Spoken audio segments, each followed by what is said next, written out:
Do you have a dog that sometimes misses the mark?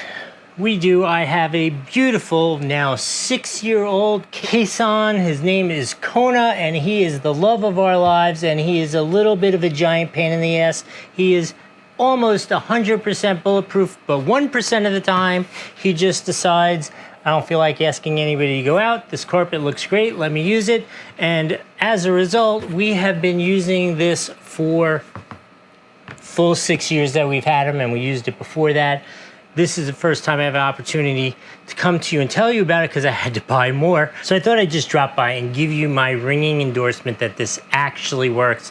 It definitely decreases the stains, brings the odor pretty much down to nothing, which kind of makes it so he's still kind of random. He doesn't always go back to the same spot in that 1 out of 100 times. But in any case, this stuff actually does work. We've used it for many, many years, and it has always treated us well. So it is an absolute 5 out of 5 on the Doug score. And if you could tell me how to get my dog not to 1 out of 100 times go to the bathroom in the house, I'd appreciate it. Thank you. See you next time.